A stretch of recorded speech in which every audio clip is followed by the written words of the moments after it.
Hello, everybody. Thank you for tuning in to the PG Show, where we talk about all things college football. And you know what? This video is going to be a little off of our normal upload schedule, but we have to talk about the news that dropped today with the Big 12 beginning media rights negotiations early to try and secure their place within conference supremacy, and we have to talk about it. But before we do that, go ahead and hit that like and subscribe button.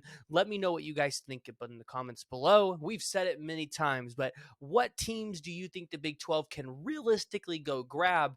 And with the idea of playoff expansion, are you excited for a 12-team playoff?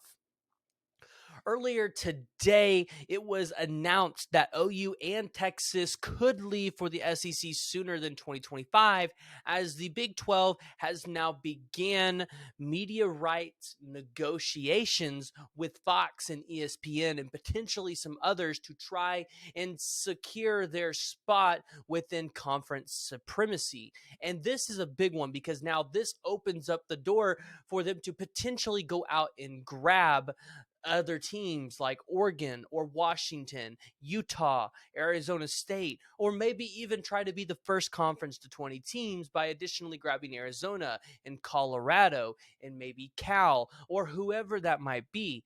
And so this is going to be huge to kind of see how this plays out. But additionally, for the fact that OU and Texas could leave the Big 12 earlier to go to the SEC and potentially start that journey earlier. Now, quite frankly, in my opinion, I think this would actually hurt OU in Texas because this is going to put them in the spotlight with the SEC earlier and potentially inhibit them from growing and developing to be an SEC style team. I think that it was more beneficial for them to stay till 2025 as they established that recruiting pipeline, which we know OU already has, but especially for Texas to be able to go out there, establish that recruiting pipeline to be able to effectively compete in the SEC, not only on the recruiting trail, but on the field as well. Additionally to this information, they did announce that the college football playoff presidents are going to meet on Friday and could adopt a 12-team playoff for the remaining 2 years of the current contract. So that would be 2024 and 2025.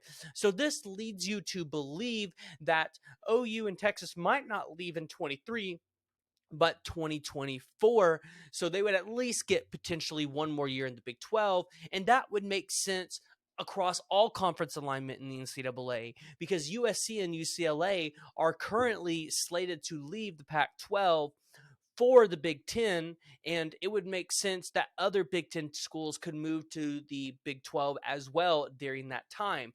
So for as much conference realignment that's going to happen, it would make sense for everything to happen in 2024.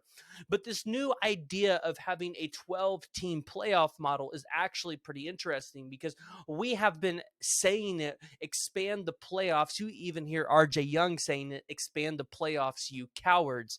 And so I think having the option for a 12-team playoff, whether that's having your top 4 seeds getting a bye and the additional 8 having to go out there and compete, or everybody having to compete at a high level and nobody getting to bye, is something that actually would intrigue a lot of college football fans and potentially make those media right deals go up. So maybe the Big Ten negotiated a little too early. But how about this? How about you guys let me know what you guys think in the comments below? What do you guys think of a 12-team playoff? Who do you guys think do you guys think the Big Ten and the SEC could get 2 or 3 teams in each year? How do you think that alignment for a 12-team playoff would go as they go to vote for this on Friday?